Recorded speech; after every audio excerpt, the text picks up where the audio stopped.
ناظرین آپ کو بتائیں کہ جہانگیر ترین کا نئی سیاسی پارٹی کے قیام کا اعلان اس وقت نیوز کانفرنس جاری ہے، آپ کو براہ راست لیے چلتے ہیں۔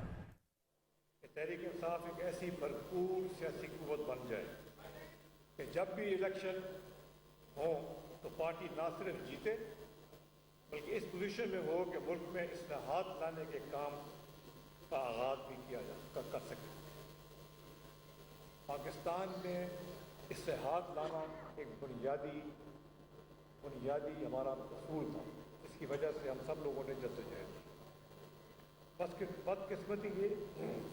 بدقسمتی سے ایسا نہ ہو سکا، معاملات ویسے نہ چل سکے جیسا ہم چاہتے تھے اور لوگ بد دل ہونا شروع ہو گئے، مایوسی پھیلنے لگی۔ حالانکہ تحریک انصاف کا منشور کچھ اور تھا،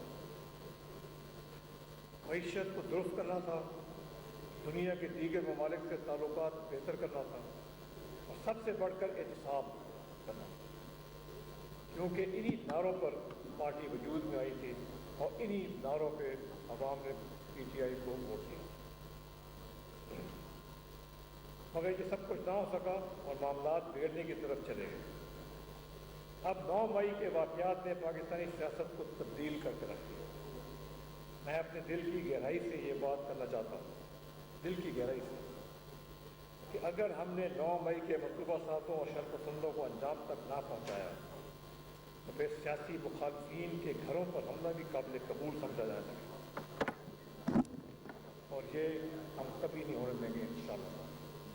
اور یہ 9 مئی کا جو تھا واقعہ، ہماری عزیز فوج ان کے افسروں کے گھروں میں لوگ گھسے، اور ظلم خدا کا تو یہ ہے کہ ہمارے ایک بہت عظیم فائٹر پائلٹ ایم مارن صاحب کا جہاز جو ڈسپلے کیا گیا تھا، جس نے دشمن کے خلاف زبردست کارروائی کی تھی، اس کو بھی جلا دیا۔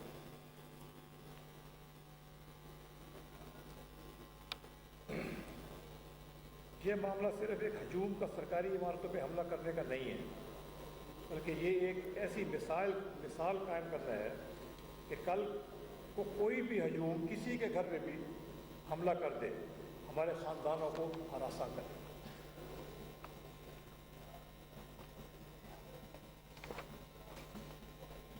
کوئی بھی معاشرہ اس بات کی اجازت نہیں دے سکتا۔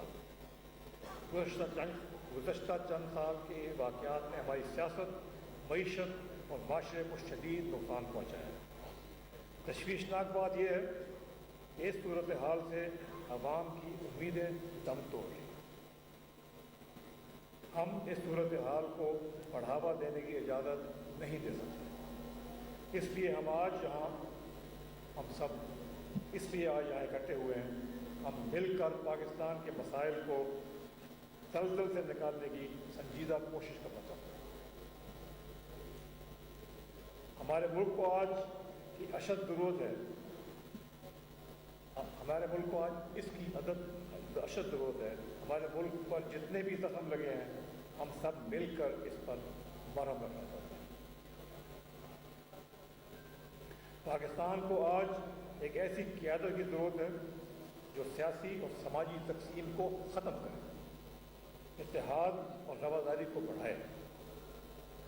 ایک ایسی قیادت چاہیے جو قوم کو امید کا قومی بیانیہ دے۔ ہماری قوم کو سب سے زیادہ جو ضرورت ہے وہ امید کی ہے کہ ہماری قوم کے حالات بہتر ہوں گے، عوام کے حالات بہتر ہوں گے اور قوم ایک عروج پہ پہنچے گی اور ہمارا ملک ساری دنیا میں اپنی صحیح جگہ پہ پہنچے گا۔ ایک ایسی قیادت چاہیے جو قوم کو امید کا قومی بیانیہ دے۔ اس لیے ہم آج یہاں اپنی نئی جماعت کا سنگ بنیاد رکھ رہے ہیں۔ ہمارا مقصد بڑا واضح ہے۔ آج اس جگہ پر موجود تمام لوگ یہ چاہتے ہیں کہ پاکستان کو ترقی کے راستے پر گامزن کیا جائے۔ ہم سب سمجھتے ہیں اور اس بات پر اتفاق کرتے ہیں کہ ہماری سیاست کو ایک نئی سمت کی ضرورت ہے۔ ہمیں اس بات کا بھی بخوبی اندازہ ہے کہ ہمارا جمہوری نظام صرف اسی صورت میں مضبوط ہو سکتا ہے، یہ اہم بات میں کر رہا ہوں، ہمارا جمہوری نظام इसी सूरत में मजबूत हो सकता है जब हुकूमत और अपोजिशन दोनों ना सिर्फ अपनी आईनी जिम्मेदारियों को समझें बल्कि इस पर अमल पैरा भी हो। सियासत, मुल्क, गवर्नेंस, हुकूमत और अपोजिशन दोनों उसका हिस्सा है। आने वाले दिनों में हमारी जमात में और भी लोग शामिल होंगे इंशाअल्लाह, ऐसे लोग जिनको अपने हल्के में ना सिर्फ इज्जत है बल्कि इनका वोट बैंक भी मजबूत है। मैं इन सब के जज्बे को सलाम पेश करता हूँ जो इस मुश्तरका जद्दोजहद में हमारे साथ हैं।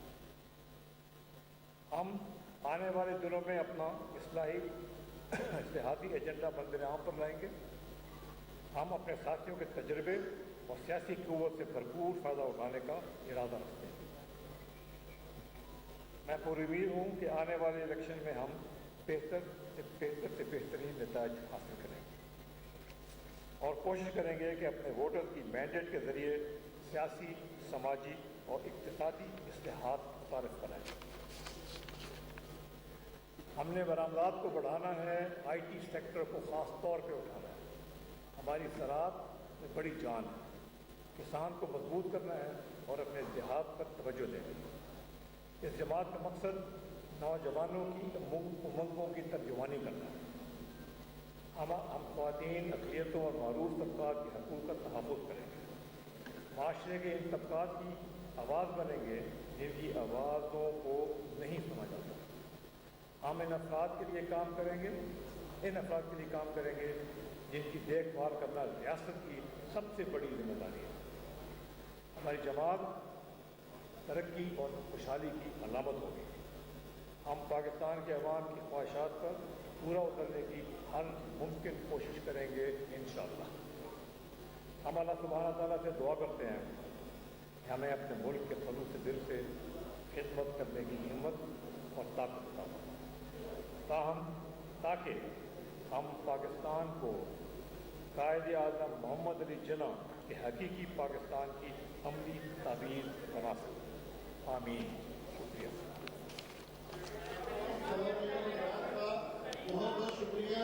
आज के लिए क्वेश्चन आंसर से मैं माफी करूँगा। आप तमाम लोग चाहेंगे ये तशरीफ ले चलें। राइट साइड के ऊपर बैठिए, तमाम हमारे गेस्ट हैं और लेफ्ट साइड के ऊपर बैठिए। आज के लिए क्वेश्चन आंसर से आपसे जहांगीर तरीन ने नई सियासी पार्टी के क़याम का ऐलान कर दिया। उनका कहना था कि इस्तेकाम पाकिस्तान पार्टी का ऐलान करता हो। फवाद चौधरी, फयाजुल हसन चौहान, मुराद राज, फिरदौस, आशिक अवान, अलीम खान, अली जैदी, इमरान इस्माइल, आमिर कयानी प्रेस कॉन्फ्रेंस में उनके हमरा मौजूद थे। उनका कहना था कि आइंदा दिनों में ऐसे शवाहिद आ जाएंगे कि हमने किस किस्म की मेहनत की। पाकिस्तान में इस्लाहात लाना हमारा मकसद है। ये बदकिस्मती से PTI का मंशूर नहीं था जिस पर वो चल पड़ी थी। उनका कहना था कि ऐसी मेहनत की है, ना सिर्फ पार्टी जीतेगी बल्कि नई इस्लाहात भी लाएंगे। 9 मई के जिम्मेदारों को कैफरे किरदार तक पहुंचाना होगा। 9 मई के वाक़यात ने सियासत को बदल के रख दिया। आपको बताएं कि जहांगीर तरीन ने नई सियासी पार्टी के क़याम का ऐलान कर दिया। इस्तेकाम पाकिस्तान के हवाले से उन्होंने नई पार्टी का ऐलान कर दिया है। आपको बता रहे हैं कि जहांगीर तरीन ने नई सियासी पार्टी के क़याम का ऐलान कर दिया है। फवाद चौधरी, फयाजुल हसन चौहान, फिरदौस, आशिक अवान, अलीम खान, अली जैदी, इमरान इस्माइल, आमिर कयानी भी प्रेस कॉन्फ्रेंस में उनके हमरा मौजूद थे। उनका कहना था कि आइंदा दिनों में ऐसे शवाहिद आ जाएंगे, उससे पता चलेगा कि हमने किस किस्म की मेहनत की है। पाकिस्तान में इस्लाहात लाना हमारा मकसद है। ये बदकिस्मती से PTI का मंशूर नहीं था जिस पर वो चल पड़ी थी। उनका कहना था कि ऐसी मेहनत की है कि ना सिर्फ पार्टी जीतेगी बल्कि नई इस्लाहात भी लाएंगे। 9 मई के जिम्मेदारों को कैफरे किरदार तक पहुंचाना होगा। उनका यह भी कहना था कि 9 मई के वाक़यात ने सियासत को बदल के रख दिया है।